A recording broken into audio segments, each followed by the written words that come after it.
know, he wouldn't show up. So I considered not writing it. I'm so glad that I did, though, right? How lucky was that, okay? All right. Who the hell is Robert Klein anyways? That's Bronx speak, and it's something we have in common. He's a Bronx boy. It's a lineage we share. We also shared that Chinese banquet for Bob Stein, and I was thrilled to be seated at the same table with him. It was 10 courses and a few hours, and what was so lovely was watching the way he treated his son Alexander, right? His son Alexander? His son's name? He was just lovely, and he was lovely to us, and he wasn't on. He was just funny. You weren't on. You were funny. Okay. He's a Yale Drama School graduate. I have to speak to you. My daughter wants to go there. He went on to Second City in 1970 and went on to host as the host of the summer replacement television series Comedy Tonight. He starred in HBO's first stand-up comedy special. That's how old he is. No. But I mean, in 1975, we were kids. And I saw it 37 times. I saw that. In 1979, he was nominated for a Tony Award for Best Actor in a Musical for his role in They're Playing Our Song, and I saw that too. Yes, I did. His album, Child of the 50s, is a classic that set the bar for comedy albums to date, and my husband who's going to be, he listened to no grooves left in that album. Other albums and loads of TV specials and appearances followed. He's appeared in The Owl and the Pussycat, Primary Colors, One Fine Day, 2 Weeks' Notice, Reign Over Me, just to name a few. He had a recurring role in the TV series Sisters, remember? Yeah? And he hosted Saturday Night Live twice. We know he's done Law and Order. Anyway, he's also an author, and his memoir entitled The Amorous Busboy of Decatur Avenue, A Child of the 50s Looks Back, is what we're going to hear from him today. Ladies, please go. No way.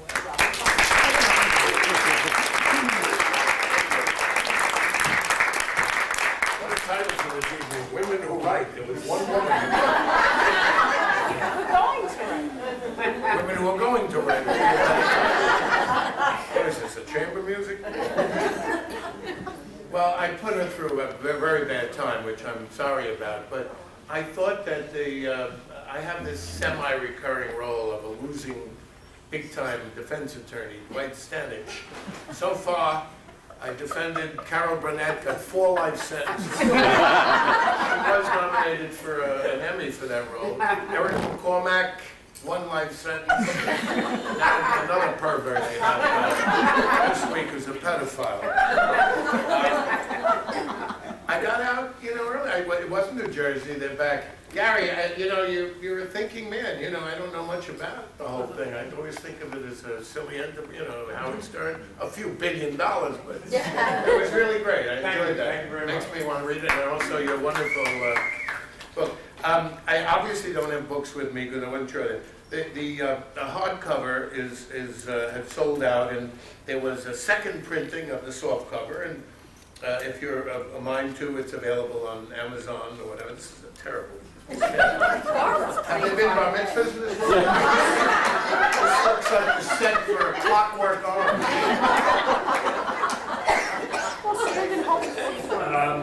The soft cover has the good review from the Times and a few others.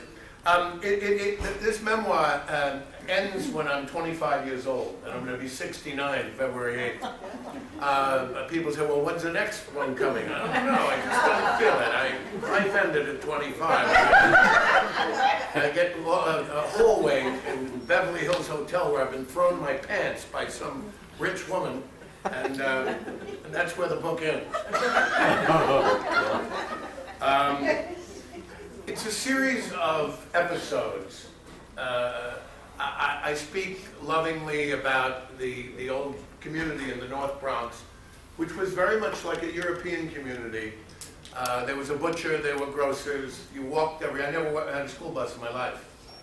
And there was a sensibility, there was a kind of practicalness about it. Even the cobblestones on Gun Hill Road, there was an old-fashioned thing about it, and all the streets were named after generals, heroes of the Revolutionary War of 1812, Civil War. But I think Gary was talking about how he reads this chapter and it makes him cry. I haven't read from my book in a long time, and I was reading this, and I had tears in my eyes. And I think it may be my favorite chapter. What it was is, I was out of the Yale Drama School. I actually didn't stay the 3 years for the Master of Fine Arts. I wanted to work. I had been to enough college. I wanted to be a doctor when I went to college. A few things got in my way. Calculus, physics, organic chemistry, biology, botany, reading, spelling, comprehension, behavior, aptitude, attitude, attendance, and talent. So I went in for history, political science, and proper preparation for comedy. And after a year at Yale, I really wanted to, I wanted to work. And I had enough education, which was scary. But in 1964, I was a substitute teacher for a few months. It was self-respect. I was living in my parents' apartment in the Bronx. I hadn't been home in 5 years. And anything to get out and to have my own place. So I began substitute teaching. And in the summer of '64, the World Fair came. And my friend Jimmy Burroughs, who was my best friend at Yale, he's a very famous director in California, he created Cheers and all that stuff. Abe Burroughs' son. We thought, oh, how is he going to ever come from the shadow of his father? He did great. He offered me this gopher job, which paid nothing. NBC was filming Ford Presents a New Christie Minstrels at the World's Fair, and they wanted people from all the foreign pavilions to come in their uniform and saris and all that, and I had a ball. These women were so exotic, you know. And I met this German woman, Elizabeth Schmidt. The reason why I remembered and wrote this very romantic and touching, if also funny interlude, was that I found out many years later, you know, she married John Vinico, who ran the Herald Tribune, the International, and she was in Paris. She had twin daughters, and she died quite young of cancer in her 40s.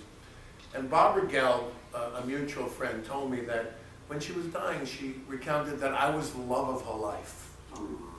This was a sort of responsibility, you know. I mean, I remember her so fondly, romantically, because what could be more exotic for a Jewish boy from the Bronx, born in 1942, than to take up with a Elizabeth Schmidt? His father was killed on the Russian front, and who endured bombing in Munich. So, her mother was very cold. Incidentally, I had a wonderful meeting with her daughters, who are now in their 30s. One lives in Brooklyn with a German husband. The other one is a correspondent in Munich. They speak perfect English. Their parents divorced years ago. And their mother, Elizabeth, was vain and didn't want the girls to see her when she was so ill, and it was pretty cold. But her mother, Elizabeth, told me, Robert, you know, I want to imitate her voice like you did with Tennessee, you know. My mother, how you say she was not warm, you know. She was in Hong Kong for quite a while, working for the Chamber of Commerce, Berlin Chamber of Commerce.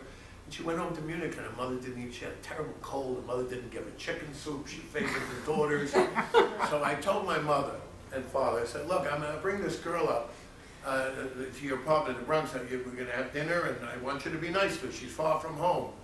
And I want you to, you know, make her feel at home. My mother said, oh, I'll make sauerbraten. Every cliche you can think of. I'll play Octoliebe Augustine. And my father said, you're bringing home a girl? He had a slight Groucho accent. You see a German girl? I'm going to make her feel at home. I'll make her feel at home. I'll show her pictures of Auschwitz. This is what's on my mind, driving up the Henry Hudson with her in my Ford Galaxy.